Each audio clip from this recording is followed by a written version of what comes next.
अस्सलाम वालेकुम नाज़रीन इकराम, IND टुडे के खबरनामे में आपका खैर मकदम है। आइए देखते हैं आज के तफसीलात। चीफ मिनिस्टर के चंद्रशेखर राव ने सिंगारणी कॉलोरीज कंपनी के फायदे में से 28% हिस्सा मुलाजिमीन को मुनाफे के तौर पर अदा करने का ऐलान किया।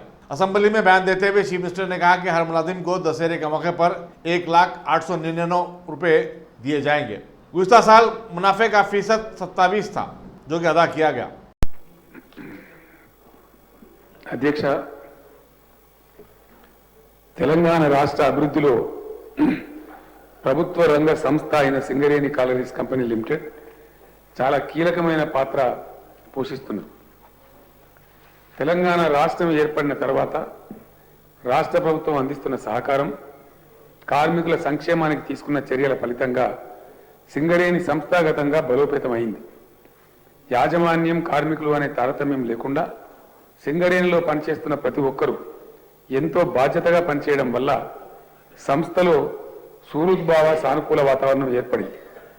సంస్థ పనితీరు గణనీయంగా మెరుగుపడి రికార్డు స్థాయి ఉత్పత్తి సాధించడానికి ఈ పరిణామం దోహదపడింది. 2013-14 ఆర్థిక సంవత్సరంలో సింగరేణి సంస్థలో 50.47 మిలియన్ టన్నుల బొగ్గును ఉత్పత్తి చేయగలిగారు. గత 5 ఏళ్లలో ప్రతి ఏడాది బొగ్గు ఉత్పత్తి పెరుగుతూ వస్తున్నది. 2018-19 సంవత్సరంలో బొగ్గు ఉత్పత్తి రికార్డు స్థాయిలో 64.41 మిలియన్ టన్నులకు చేరుకున్నది.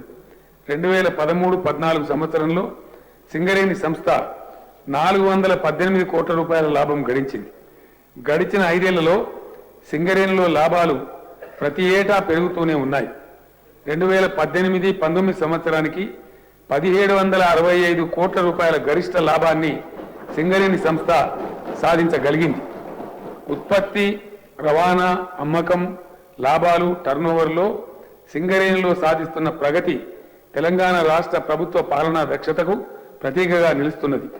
బొగ్గు గనుల నిర్వహణకు సంబంధించిన అన్ని అంశాల్లో కోల్ ఇండియాతో పోలిస్తే తెలంగాణకు చెందిన సింగరేణి సంస్థ ఎంతో మెరుగ్గా ఉండడం మనందరికీ కూడా గర్వకారణం. సింగరేణి విజయ ప్రస్థానంలో ప్రాణాలు పణంగా పెట్టి కష్టపడుతున్న కార్మికులదే అతి ముఖ్యమైన భూమిక అని ప్రభుత్వం ప్రగాఢంగా విశ్వసిస్తున్నది. అపారమైన ఖనిజ సంపదను వెలికి తీయడానికి కార్మికులు పడుతున్న శ్రమ వెలకట్టలేనిది. జాతి సంపదను సృష్టించడానికి ప్రతినిత్యం మృత్యువుడిలోకి వెళ్లి వచ్చే సింగరేణి కార్మికులు చిందిస్తున్న స్వేదం దేశ రక్షణ కోసం సరిహద్దుల్లో పోరాడుతున్న సైనికుల త్యాగనిరతికి ఏమాత్రం తీసిపోనిదని మా ప్రభుత్వం మొదటి నుంచి భావిస్తున్నది. అందుకే సింగరేణి కార్మికుల సంక్షేమానికి ప్రభుత్వం అనేక చర్యలు తీసుకుని వారిని కంటికి రెప్పలా కాపాడుతూ వస్తున్నది.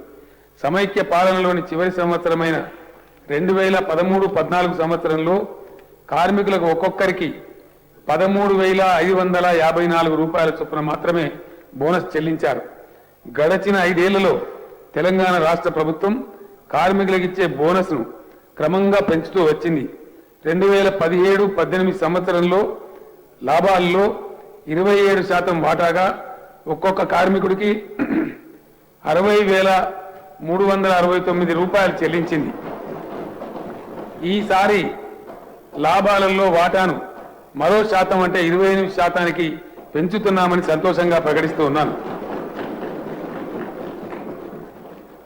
లాభాల్లో వాటా పెంచడం వల్ల ప్రతి కార్మికుడికి 1,08,990 రూపాయల బోనస్ అందుతుంది. గత ఏడాది కన్నా 40,530 రూపాయలు అదనంగా ప్రభుత్వం చెల్లిస్తుంది. ఇది దసరా పండుగను పురస్కరించుకొని తెలంగాణ రాష్ట్ర ప్రభుత్వం సింగరేణి కార్మికులకు అందిస్తున్న కానుక. ప్రభుత్వం అందిస్తున్న ప్రోత్సాహాన్ని స్ఫూర్తిగా తీసుకుని కార్మికులు, సిబ్బంది మరింత అంకితభావంతో పనిచేసి సింగరేణి సంస్థకు మరిన్ని లాభాలు, విజయాలు సాధించి పెట్టాలని ప్రగాఢంగా ఆకాంక్షిస్తున్నాను. सदर मजलिस व रुकन पार्लियामेंट बैरिस्टर असदुद्दीन अवैसी ने असम्बली हल्के नामपल्ली के मुख्तलिफ डिवीजन में 4 रोज़ा हेल्थ कैंप्स का इफ्तिताह किया और मरीजों में डेंगू की दवाएं तकसीम की। इन कैंपों में आवाम का मुफ्त चेकअप और टेस्ट किया जा रहा है। अवैसी हॉस्पिटल के माहिरीन इसमें हिस्सा ले रहे हैं। इस मौके पर मजलिस रुकन असम्बली जाफर हुसैन मेराज, साबिक मेयर माजिद हुसैन, अहमदनगर की कॉर्पोरेटर आयशा रुबीना, मल्लेपल्ली के नुमाइंदा कॉर्पोरेटर मोहम्मद इकबाल, आसिफ नगर के नुमाइंदा कॉर्पोरेटर ख्वाजा मोइनुद्दीन, रेडिल्स के नुमाइंदा कॉर्पोरेटर अब्दुल सुभान, विजयनगर के नुमाइंदा कॉर्पोरेटर मोहम्मद वसीम वगैरह भी उनके हमरा थे। जीएसएमसी का भी इन हेल्थ कैंप्स को ताउन हासिल है। आज हल्के नाम पर असेंबली में मल्लापल्ली डिवीजन में ऑल इंडिया मजलिस इत्तेहाद मुस्लिमीन की जानिब से फ्री मेडिकल कैंप रखा गया है।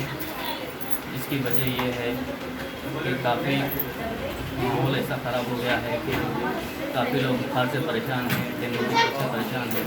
उसकी तरफ से सदर मोहतरम बैरिस्टर असदुद्दीन अवैसी साहब ने उनकी हिदायत पर ये फैसला किया है कि हर डिवीजन में फ्री मेडिकल कैंप रखा जाए, जिससे लोगों को फायदा पहुँचाया जाए और उसके तरफ से फ्री मेडिसिन दिया जा रहा है, फ्री टेस्ट किया जा रहा है और उन लोगों की शुगर टेस्ट, ब्लड टेस्ट, काफ़ी टेस्ट यहाँ पर हो रहे हैं और उनकी रिपोर्ट व्हाट्सएप के जरिए उनको पहुँचाया जाएगा। अगर कुछ पॉजिटिव निकला रिपोर्ट तो उनको हॉस्पिटल रेफर किया जाएगा। ये मजलिस इत्तेहाद मुस्लिमीन की जानिब से बहुत ही अच्छी सोच की तरफ से सदर मोहतरम ने ये कैंप रखाया गया है। ये 4 दिन हर डिवीज़न में इसी तरह से रखा जाएगा। रामपल्ली हल्के के 4 डिवीज़न में महीना कर आवाम से ये कहना चाहता हूँ कि ये फ़ायदा जमात की तरफ से जो रखा गया है फ्री मेडिकल कैंप से ज़रूर फ़ायदा उठाइए। ये कैंप सिर्फ मल्लापल्ली डिवीज़न में नहीं, जेबाबाग में जो विजयनगर डिवीज़न आता है और दिल्लीपट्टनम डिवीज़न दोनों के बॉर्डर पर रखा गया है और आसिफ नगर डिवीज़न में 7 मीटिंग हॉल में रखा गया है।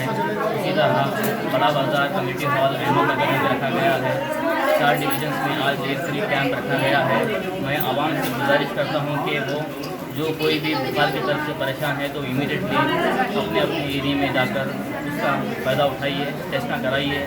अगर कुछ रहा तो आप इमीडिएटली आप हॉस्पिटल में जाके बता सकते हैं। और माजिद साहब की निगरानी में और सदर साहब बैरिस्टर असदुद्दीन अवैसी साहब की निगरानी हो रहा है और मैं भी हैसियत के कॉर्पोरेटर मल्लापल्ली डिवीजन के जब तक भी कैंप रहेगा मैं यहाँ पर अवेलेबल रहूँगा। शामिलपेट के मौजे उदरासपल्ली में मकामी इमाम ने जादू करने के शिबे में एक शख्स को जबरदस्त मारपीट करके हलाक कर दिया और फिर उसकी लाश को जला डाला। पुलिस के मुताबिक मौजे की एक खातून लक्ष्मी की मौत हो गई जो 5 साल से बीमार थी। कल उसकी आखिरी रसूमात अंजाम दी गई। लोगों ने जादू किए जाने वाले मुश्तबा शख्स की वहां पर पिटाई की और फिर उसे जलती हुई चिता में फेंक दिया। पुलिस शामिलपेट ने तला मिलने पर लाश को पोस्टमार्टम के लिए रवाना किया और तहकीकात में मसरूफ है। 2 मुश्तबा अफराद से इस सिलसिले में पूछताछ भी जारी है। అరౌండ్ రాత్రి 9-9:30 మధ్యన ఒక ఆంజనేయులు అనే వ్యక్తిని లక్ష్మి అనే ఆవిడ కాస్టంలోకి వేసేశారు అని చెప్పేసి ఒక రూమర్ జరుగుతుంది అని చెప్పి పోలీస్కి ఇన్ఫర్మేషన్ చేరగానే ఇన్స్పెక్టర్, సెక్రటరీ అందరు కూడా స్పాట్కి చేరుకోవడం జరిగింది. నైట్ అంతా కూడా మేము సరౌండింగ్స్ అంతా కూడా చూడడము, తర్వాత ఎవరైతే ఈ ఆంజనేయులు అనే పర్సన్ మిస్సింగ్ అని చెప్పేసి వాళ్ళ బ్రదర్ దగ్గర నుంచి కంప్లైంట్ వస్తే దాని మీద మనం ఇన్వెస్టిగేషన్ స్టార్ట్ చేశాము. సో ఇక్కడ కొన్ని సీన్లో మనం వెరిఫై చేస్తే ఒక బ్లడ్ స్పాట్ ఒక ఏరియా, తర్వాత ఒక కర్చీఫ్ మనకు ఇక్కడ దొరికింది.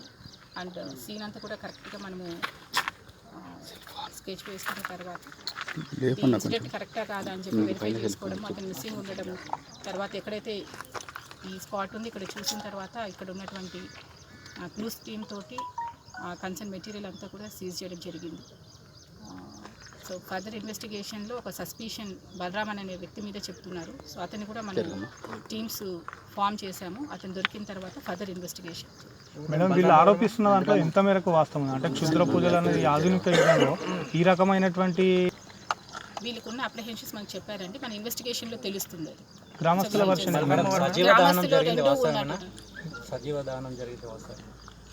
అని వీళ్ళు చెప్తున్నారండి. అది మనము ఆ బోన్స్ అవన్నీ కూడా చేసిన తర్వాత డీటెయిల్ అనాలిసిస్ చేస్తే అది ఎవరు ఏంటి అనేది first disease identification, victim identification జరుగుతుంది. తర్వాత వీళ్ళు ఎవరైతే సస్పిషన్ చెప్తున్నారో అతను కూడా దొరికిన తర్వాత మనకు ఫుల్ డీటెయిల్స్. ఎప్పటి నుంచి మిస్సింగ్ ఉన్నాడు మేడం? ఆంజనేయులు ఎప్పటి నుండి మిస్సింగ్ ఉన్నాడు మేడం? వాళ్ళ బ్రదర్ మనకు అప్రోచ్ అయింది అరౌండ్ 10-10:30. అతను కూడా ఈ గ్రామస్తుడు, లక్ష్మి అనే వాళ్ళ బావ. పోస్ట్ మార్టంకి ఏమన్నా పంపించారా మేడం? ఇక్కడ మనము సీన్లో సీజ్ చేసినటువంటి ఆ బోన్స్ అన్ని బికాజ్ అంతా కూడా బాగా బర్న్ అయిపోయింది కాబట్టి ఆ బోన్స్ అన్ని తీసుకొని పెడితే అవి డిజీజ్డ్ లక్ష్మీది, తర్వాత ఇతను ఏదైతే ఆంజనేయులు ఎవరిది అనేది మనకు తెలియదు మేడం. అసలు లక్ష్మి ఎందుకు చనిపోయింది మేడం? అంటే అనారోగ్యంతో 5 years నుంచి బాగా ఇల్ హెల్త్ ఉందండి. తర్వాత సబ్సిక్వెంట్గా she was admitted in Osmania hospital. మొన్న చనిపోయిన తర్వాత వాళ్ళు ఇంటికి తీసుకొచ్చారు. నిన్న కాస్ట్ అడ్మిషన్. మేడం, ఇప్పుడు ఆంజనేయులు వాళ్ళ ఫాదర్ కూడా మంత్రాలు చేస్తాడు, అతను అంటే వాళ్ళ ఫ్యామిలీ మీద కూడా చాలా మంది అనుమానాలు చెప్పినవన్నీ కూడా మనము తీసుకొని అవన్నీ కూడా వెరిఫై చేస్తాం. లాట్ ఆఫ్ కాంట్రడిక్షన్స్ కూడా ఉన్నాయి, ఒకటి ఇటు చెప్తున్నారు ఒకటి చెప్తున్నారు. బట్ ఫర్దర్ ఇన్వెస్టిగేషన్లో మనకి ఇవన్నీ తెలుస్తాయి. ఇప్పుడు విలేజ్లో ఎలాంటి వెదర్ ఉంది? విలేజ్ చాలా ప్రశాంతంగానే ఉంది. బట్ ఈవెన్ దెన్ మన పోలీస్ టికెట్ అవన్నీ కూడా వేస్తున్నాము. But village is very peaceful. Further okay, thank you.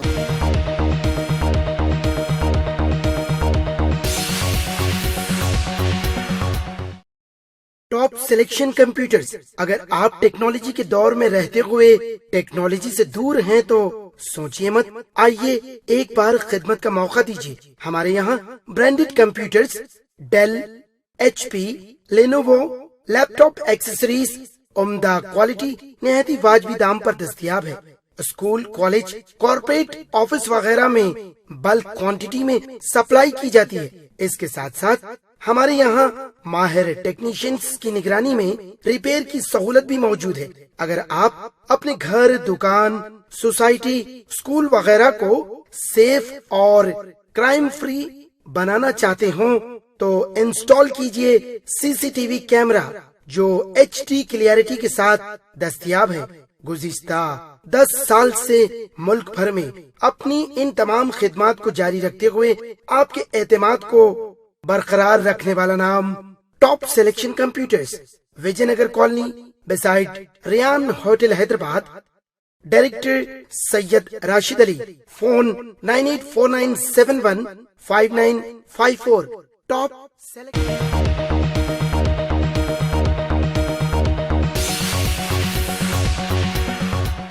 अगर आपने हमारे चैनल को सब्सक्राइब नहीं किया है तो आपको यहाँ सब्सक्राइब बटन दिख रहा है, उसे क्लिक करिए और सब्सक्राइब कीजिए और साथ ही साथ बेल आइकॉन को भी क्लिक करिएगा जिससे कि आपको ताज़ा अपडेट मिलते रहें।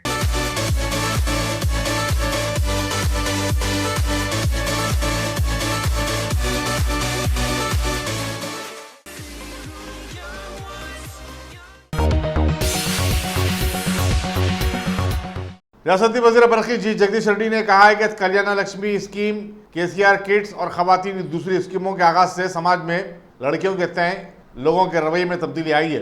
वो अब लड़कियों को जहमत नहीं बल्कि रहमत समझने लगे हैं। जगदीश रेड्डी जिले कलेक्ट्रेट नलगुंडा में 200 से ज़ायद खवातीन में 1,96,00,000 रुपए के कल्याण लक्ष्मी और शादी मुबारक चेक्स तकसीम करने के बाद जलसे से खिताब कर रहे थे। उन्होंने बताया कि कल्याण लक्ष्मी और शादी मुबारक स्कीम से देवरकुंडा में लड़कियों को फरोख्त करने और पुराने शहर में अरबों के साथ शादी करने के वाक़यात में कमी हुई है। इस तकरीब में जिला कलेक्टर, RDO और दूसरे सियासी कायदीन भी मौजूद थे।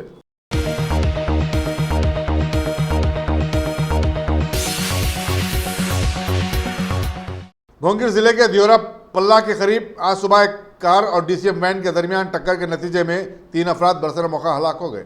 महलूकीन की शिनाख्त 60 साला श्री गणेश, 38 साला सौकनिया और ड्राइवर मोहम्मद नज़ीर की हैसियत से की गई। महलूकीन का ताल्लुक महबूबाबाद से था। मंजू शाह और श्री लता को जो कि शदीद तौर पर जख्मी हो गए हैं, इलाज के लिए जनगांव के सरकारी दवाखाने में भर्ती करवा दिया गया है। पुलिस के मुताबिक कार तेज रफ्तारी के साथ जा रही थी। आगे की तहकीकात जारी हैं।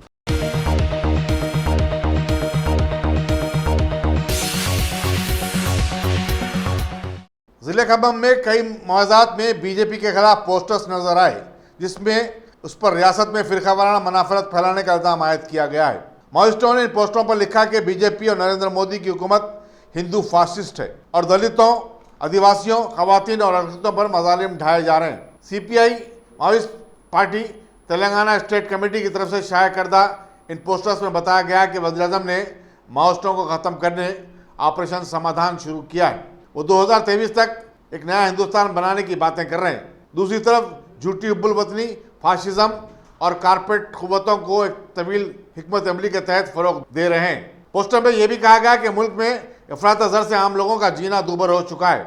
माओइस्टों ने 21 सितंबर से 8 नवंबर तक माओइस्ट पार्टी के क़याम की 15वीं सालगिरह मनाने की अवाम से अपील भी की।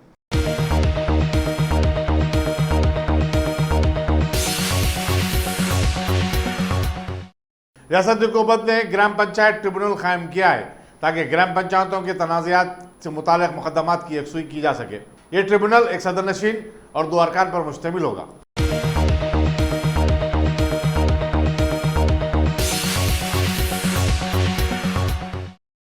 तेलंगाना हाईकोर्ट ने कल एक शख्स को झूठी दरखास्त के जरिए अदालत को गुमराह करने पर 50,000 रुपए का जुर्माना कर दिया। दरखास्त गुजार ने हफ्ते भेजा की एक दरखास्त दाखिल करते हुए 2 अफराद की जानिब से अपनी 20 साला बेटी के अगवा किए जाने का इल्जाम आयद किया था। चीफ जस्टिस राघवेंद्र सिंह चौहान और जस्टिस अभिषेक रेड्डी पर मुश्तमिल बेंच ने पुलिस को लड़की को अदालत में पेश करने की हिदायत दी थी। इसी दौरान लड़की खुद अदालत में हाजिर हो गई और बताया कि उसका अगवा नहीं हुआ है, बल्कि वो अपनी बहन के घर में रह रही थी। उसने अपने बाप पर हिरासा करने का इल्जाम भी आयद किया और बताया कि वो उसकी मोहब्बत की शादी में रुकावट बना हुआ है।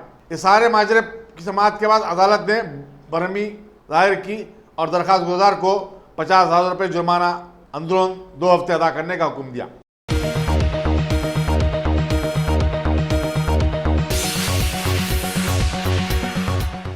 एयरपोर्ट काउंसिल इंटरनेशनल ने हैदराबाद के राजीव गांधी इंटरनेशनल एयरपोर्ट को मुसाफिरों की तादाद के एतबार से हिंदुस्तान का दूसरा और दुनिया का तीसरा तरक्की करने वाला एयरपोर्ट करार दिया है। काउंसिल के वर्ल्ड एयरपोर्ट ट्रैफिक रिपोर्ट में ये बात बताई गई। रिपोर्ट के मुताबिक हैदराबाद एयरपोर्ट पर सालाना 15 मिलियन यानी 1.5 करोड़ मुसाफिरीन आते और जाते हैं। इस तरह हैदराबाद एयरपोर्ट को इस्तेमाल करने वाले मुसाफिरीन की तादाद में 21% का इजाफा हुआ है। हैदराबाद एयरपोर्ट दुनिया के मशरक़ी और मगरबी हिस्से के ममालिक का सफ़र करने वालों के लिए ट्रांजिट पॉइंट भी बना हुआ है। मुल्क और बैरून मुल्क के 72 शहरों को जोड़ने वाली 29 एयरलाइंस हैदराबाद एयरपोर्ट से उड़ान भरती हैं।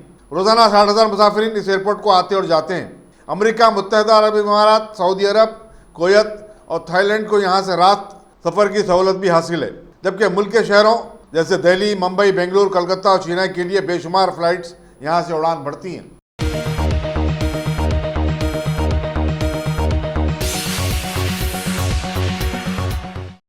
कर्नाटक के शिमोगा में एक मुस्लिम खातून ने पुलिस से रुजू होकर शिकायत की कि दुबई में मुकीम उसके शौहर ने व्हाट्सएप के जरिए उसे तलाक दे दी। शिकायत के मुताबिक इन दोनों की शादी 20 साल कबल हुई थी। वो इस साल जनवरी में शारजाह दुबई गया, लेकिन तब से वापस नहीं हुआ। उसका छोटी मोटी बातों पर शौहर से झगड़ा भी हुआ करता था और हर वक्त तलाक देने की धमकी दिया करता था। खातून ने, जिसकी उम्र 40 साल के लगभग है, बताया कि वो इस तलाक को नहीं मानती। चुनांचे उसने पुलिस से अपने शौहर के खिलाफ कार्रवाई करने का मुतालबा किया है।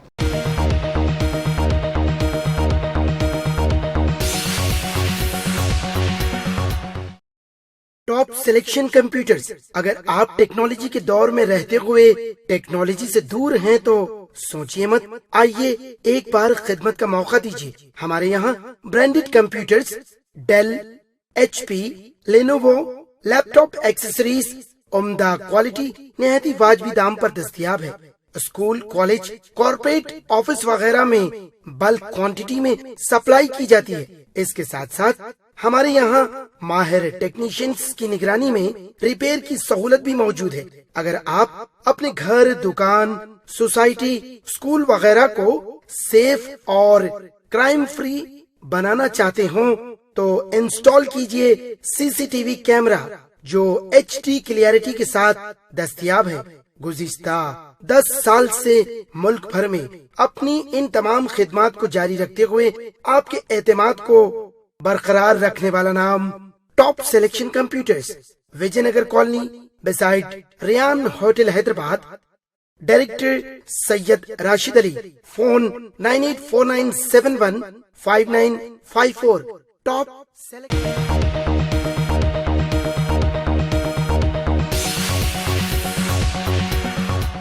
अगर आपने हमारे चैनल को सब्सक्राइब नहीं किया है तो आपको यहाँ सब्सक्राइब बटन दिख रहा है, उसे क्लिक करिए और सब्सक्राइब कीजिए और साथ ही साथ बेल आइकॉन को भी क्लिक करिएगा, जिससे कि आपको ताज़ा अपडेट मिलते रहें।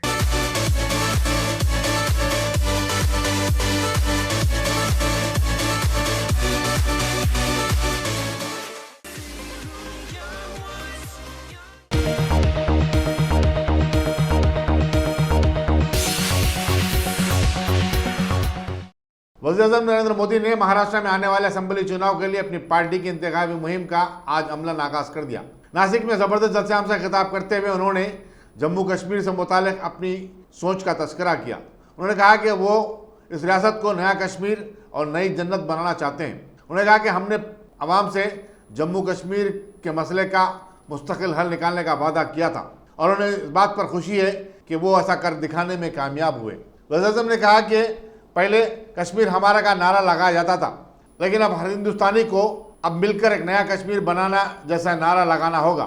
इस जलसे में चीफ मिनिस्टर देवेंद्र फडणवीस और उनकी काबीना के रफा के अलावा बीजेपी के सरकर्दा कायदीन शरीक थे। भाजपा की हर सरकार की यह विशेषता रही है कि वो अपनी परफॉर्मेंस का निरंतर हिसाब देती रहती है। भाइयों और बहनों, लोकसभा चुनाव के दौरान जब आपके बीच में आया था, तब भी मैंने आपसे कहा था कि देश के विकास की गति तेज होगी, समय सीमा के भीतर होगी और समय समय पर उसका हिसाब जनता जनार्दन के दरबार में आकर के देता रहूंगा। केंद्र में नई सरकार को बने 100 दिन पूरे हो चुके हैं और इस कार्यकाल का पहला शतक आपके सामने है, देश के सामने है। इस पहले शतक में धार भी है, रफ्तार भी है और आने वाले 5 वर्षों की एक साफ सुथरी तस्वीर भी है। पहले शतक में देश, समाज और दुनिया में नए भारत के नए दृष्टिकोण की झलक है। कठिन चुनौतियों से टक्कर की ललक भी है। पहले शतक में ही विकास का जोश भी है और भारत की वैश्विक ताकत का संदेश भी है। पहले शतक में वेलफेयर का विश्वास भी है और देश के अर्थतंत्र में सुधार का, रोजगार के नए अवसरों के निर्माण का प्रयास भी है। साथियों, इस पहले शतक में प्रॉमिस है, परफॉर्मेंस है और डिलीवरी भी है। हमने प्रॉमिस किया था कि महाराष्ट्र के देश के हर किसान परिवार को, चाहे वो महाराष्ट्र का हो, हिंदुस्तान के किसी भी कोने का हो, पीएम किसान सम्मान निधि का लाभ उसको देंगे और सरकार बनते ही ये काम हमने पूरा भी कर दिया। आज देश भर में 20,000 करोड़ रुपए से अधिक किसानों के खाते में ये रकम पहुंच चुकी है और जिसमें 1,500 करोड़ रुपए, उससे भी ज्यादा अकेले मेरे महाराष्ट्र के किसान परिवारों के खाते में जमा हुए। हमने प्रॉमिस किया था कि छोटे किसानों को, व्यापारियों और दुकानदारों को निश्चित पेंशन से जोड़ेंगे और कुछ दिन पहले इसको भी हमने डिलीवर कर दिया। हमने प्रॉमिस किया था कि जिस तरह देश के गांव-गांव में बिजली पहुंचाने का काम किया है, उसी तरह, और मेरी माताएं बहनें खास सुने, हमने जैसे शौचालय का काम चलाया, बिजली का चलाया, अब ठान के लिया है मेरी माताएं बहनें, घर घर जल पहुंचाने के लिए जुटेंगे। पानी पहुंचाएंगे। इस पर भी बहुत तेजी से काम आरंभ हो चुका है। हमने प्रॉमिस किया था कि देश के पशुधन को गांव और किसान की समृद्धि की रीढ़ बनाएंगे। देश के 50 करोड़ से अधिक पशुधन, उनको बीमारी से बचाने के लिए टीकाकरण का काम शुरू हो चुका है। और मैंने देखा है हमारे पॉलिटिकल पंडित, सरकार कोई भी काम करती है तो दिमाग में खपाते हैं, ये चुनाव है इसलिए किया, चुनाव है इसलिए किया। ये जो 50 करोड़ पशुधन को टीकाकरण का अभियान चलाया है, इन पॉलिटिकल पंडितों को पता होना चाहिए कि ये पशुधन वोट देने के लिए नहीं जाता है। हम काम देश के लिए करते हैं। हमने प्रॉमिस किया था कि आदिवासी युवाओं को शिक्षित करने के लिए, कौशल निर्माण के लिए एकलव्य मॉडल स्कूल का जाल बिछाएंगे। देश भर में 462 स्कूल की डिलीवरी का काम शुरू हो चुका है। हमने प्रॉमिस किया था कि देश की सेना को सशक्त बनाने के लिए, अपने सैनिकों के सशक्तिकरण के लिए आवश्यक हर कदम उठाएंगे। हाल में 2 महाशक्तिशाली हेलीकॉप्टर हमारी सैन्य शक्ति का हिस्सा बन चुके हैं। बहुत जल्द राफेल फाइटर जेट भी हमारे वायुसेना को सशक्त करेगा।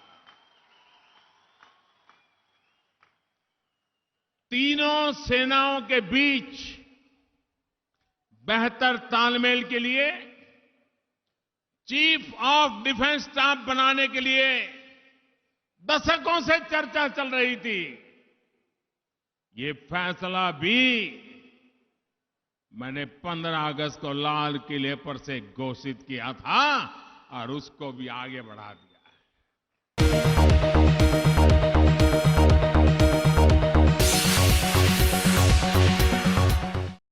साबिक वजीर फाइनेंस पी चिदम्बरम को आज INX मीडिया केस में 14 दिन की अदालती तहवील के बाद दिल्ली हाईकोर्ट में पेश किया गया। CBI ने खुसूसी जज अजय कुमार कोहार से सीनियर कांग्रेसी लीडर की अदालती तहवील में तोसी देने की दरखास्त की। सीनियर वकील कपिल सिब्बल ने इसकी मुखालिफत की। कपिल सिब्बल ने तिहाड़ जेल में चिदम्बरम का बाकायदा चेकअप और उन्हें माकूल ग़िज़ा की फराहमी की भी मांग की।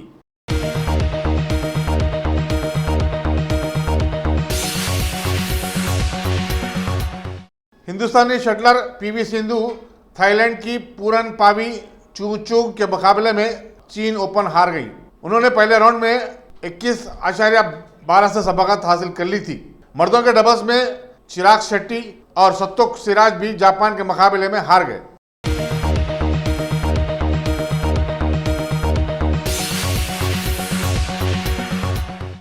एस एथलीट हिमा दास अपनी कमर में दर्द की वजह से वर्ल्ड चैंपियनशिप मुकाबलों से बाहर हो गई, लेकिन मालूम हुआ कि उनका यह दर्द जानलेवा है। Indian federation of sports medicine के सदर डॉक्टर PSM चंद्रन ने बताया कि 19 साल हिमा दास मुकम्मल तौर पर फिट नहीं है। हिमा दास ने यूरोप में मुनक़िदा 200 मीटर और 400 मीटर की दौड़ में 5 गोल्ड मेडल हासिल किए हैं। हिमा को डॉक्टरों ने मुकम्मल आराम करने का मशवरा दिया है।